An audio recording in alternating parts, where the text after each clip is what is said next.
Welcome back to Building Character, where we figure out how to play as your favorite fictional characters in Dungeons & Dragons. Join the Patreon to vote for more anime and like and subscribe for better jumps next time you play. Maybe. Today we're building Tsu from My Hero Academia, a superpower with all of the powers of a frog. You know, anytime there's a disaster or an intense situation and you think, boy howdy, I sure would love it if there was a frog here. That's what she does. She's the frog.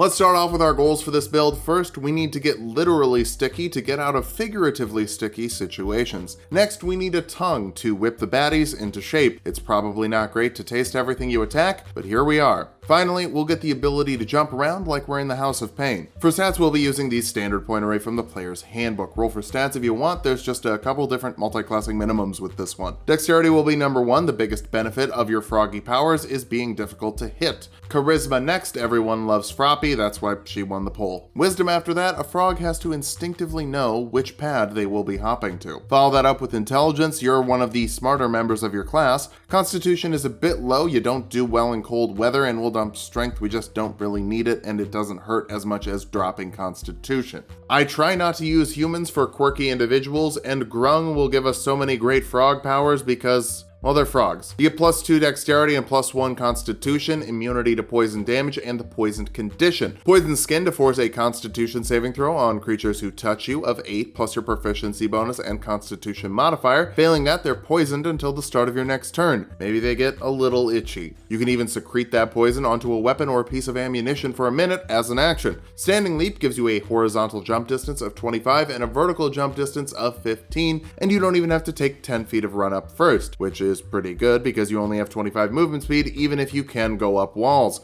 Grung are small, which doesn't bother me too much. Tsu isn't really that tall, but she does need to stay hydrated, and your water dependency forces you to spend an hour in water every day or you'll suffer a level of exhaustion. Pro tip, anytime Wizards adds a penalty to a race, that race is pretty good, and Grung is no exception there. Build your own background for stealth and persuasion because we need those skills and you can get them here. That's pretty special, right? We'll kick things off as a monk, letting us grab 2 skills from the monk list like athletics and acrobatics. You might not be able to lift all that well, but you're pretty good at grappling. You get martial arts, letting you make an unarmed attack with your dexterity modifier, and they'll deal 1d4 damage. You can make an unarmed attack as a bonus action after you make an attack action with your unarmed attacks. Now, unarmed doesn't necessarily mean a punch. Technically, it can be any part of your body, but you might get looks at your table if you say you want to tongue slap the Lich. You can't be wearing armor and use martial arts, but that's fine. The UA uniform isn't really heavy, and you get unarmored defense, making your AC 10 plus your dexterity and wisdom modifier when you're not wearing armor. Catching frogs is hard, or at least it was when I was a kid. I guess I haven't tried recently. If there are any people in the comments who are zoologists, let me know. Is it hard to catch a frog?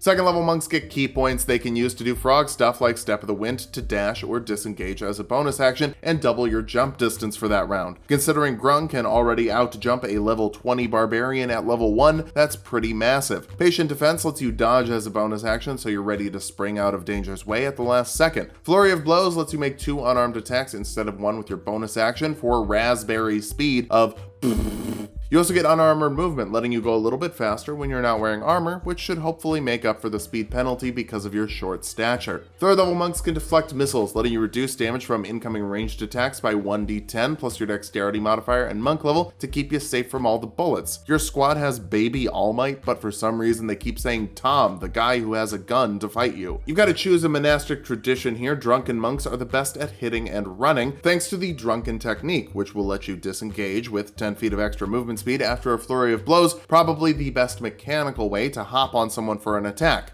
if you think of one attack as each foot. Fourth level monks get an ability score improvement, round up that dexterity and constitution. Odd numbers are bad numbers, I have no time for them. You also get slow fall, letting you reduce falling damage by 5 times your monk level as a reaction, which makes sense for a girl who can use her tongue as a bungee cord. Fifth level monks get an extra attack, letting you make 2 attacks instead of 1 with your action, and still follow that up with a flurry of blows, helping you get a lot done with a little die, even though that die is now a d6. Stunning Strike lets you spend a key point to force a Constitution saving throw on creatures you hit with an attack. Failing that, they're stunned until the end of your next turn. That should let you and the whole squad make your attacks with advantage to focus the whole might of the UA Academy on some poor guy who thought you could get taken down. We'll hop Over to Fighter now, letting us learn a fighting style. Superior Technique gives you a d6 of superiority die that you can use for a maneuver from Battlemaster, like lunging attack, to add 5 feet to the distance of a melee attack, adding your superiority die to the damage. Maneuvers can be used with unarmed attacks because an unarmed attack is a melee weapon attack even if it doesn't use a weapon.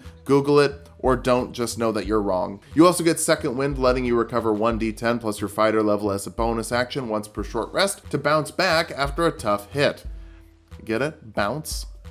Like a frog? Second level fighters get Action Surge, letting you make 2 actions instead of 1 in 1 turn once per short rest. That doesn't make an extra bonus action, so you can't double flurry on a turn, but you can still make 6 total attacks to take advantage when you've got the advantage. Third level fighters can choose a martial archetype, and battle masters are students of war, which is pretty great considering you're literally a student. This lets you pick a set of artisan's tools to be proficient with, like calligraphy. You have the powers of a frog, now you have the powers of a god. What's a king to a god? What's a god to a frog? What's a frog to the power of calligraphy? You also get 4 more superiority die, and the one you have gets upgraded to a d8. You get 3 more maneuvers. Tripping attack forces a strength saving throw of 8 plus your proficiency and dexterity modifier on a creature you hit, knocking them prone if they fail, and you can add your superiority die to the damage. Restraining strike lets you grapple a target as a bonus action and restrains them if you're successful, while adding your superiority die to the damage, letting you wrap them after you slap them. Distracting strike is great for teamwork, giving your next ally to attack the target advantage on their attack. Unfortunately, you can't add your superiority die to the damage with this one.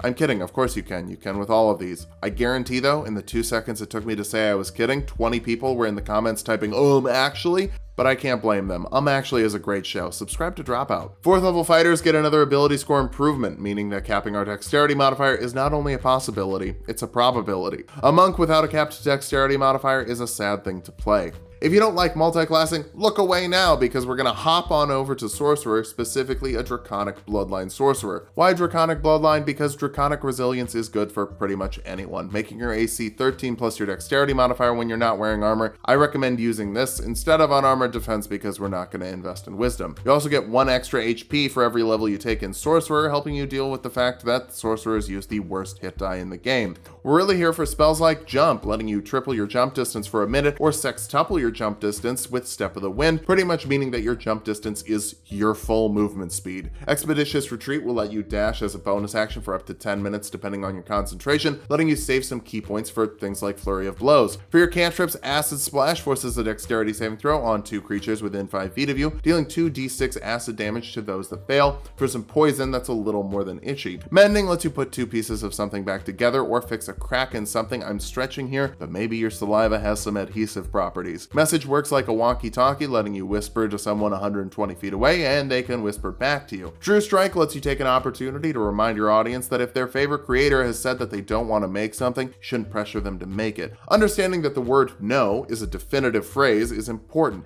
It also gives you advantage on a weapon attack next round if you really want to hit something, but also love wasting your action instead of making 2 attacks. Second level sorcerers get a font of magic with sorcery points you can use to recover spell slots, helping you hop around all day and all night. For this level spell, Featherfall stops up to 5 falling creatures from taking any falling damage, which is great because with your insane jump distance, Slowfall doesn't even subtract all the damage. That's nuts. Third level sorcerers get meta magic, letting you spend your sorcery points to augment your spells. Extended spell doubles the spell's duration, so you can jump for 2 minutes instead of 1. Subtle spell lets you ignore the verbal and somatic components of a spell in case you want to jump in a stealthy way. It's not like Sue has to say go gadget frog jump before she jumps. For this level spell, invisibility makes a creature invisible for an hour or until you drop concentration or make an attack or cast a spell. Camouflage, more like camoufrage.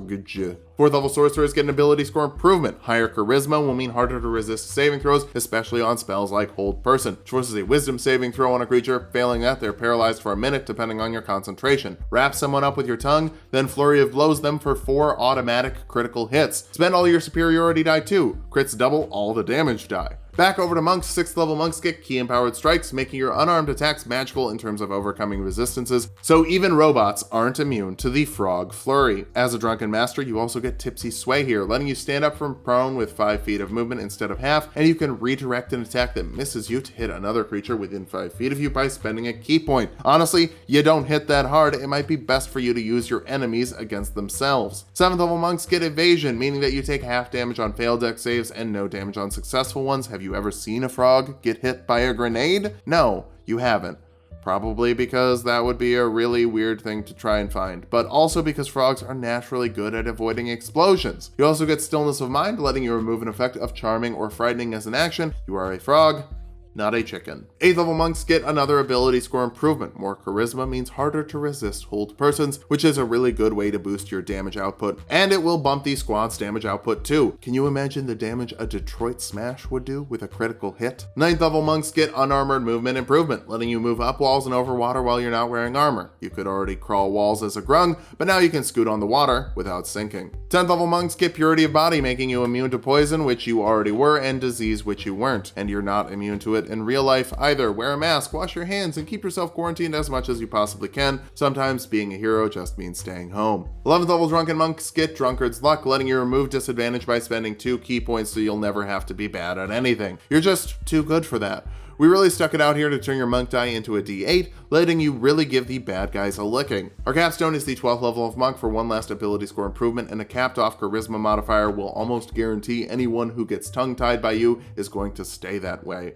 Now that we've hit level 20, let's figure out how viable this build is. First, hold person on a monk is pretty great, letting you deal 22 d8 plus 30 in a single round if you spend all your superiority die, action surge, and a key point on a flurry of blows. You're also incredibly mobile, sticking to walls and jumping 135 feet horizontally or 90 feet vertically with a jump spell and step of the wind. Finally, pairing mobility with your invisibility spell will make you a heck of a scout, not to mention the plus 11 stealth modifier even if you don't have the spell slots. For weaknesses, you don't have a lot of spell slots, so all of those buffs are going to be burned through pretty quickly. You're also pretty low on HP, with barely over 100, meaning that you could be squished like a frog on a log pretty quickly. Finally, spending all of your superiority die in one round means that you won't have any left, so drawn out fights might not be your strong suit, but you're such a strong asset to the team, you're going to make those fights go really fast. Wrap up the baddies, hop all around, and prove to everyone that frog powers are actually pretty cool. Just make sure that you know when to hop away. You don't want to look like a scrub. Scrub. Like a Deku scrub. Isn't it wild that I'm doing Froppy before Deku? Thanks for watching. If you like the video, subscribe for more. We make 2 videos every week. Join the Patreon to vote for Light Yagami from Death Note, Gon from Hunter x Hunter, or Saitama from One Punch Man. I haven't watched it yet. I don't know how to pronounce the dude's name. Get mad at me in the comments. And sub to Tulak and Mango for more Tulak fun.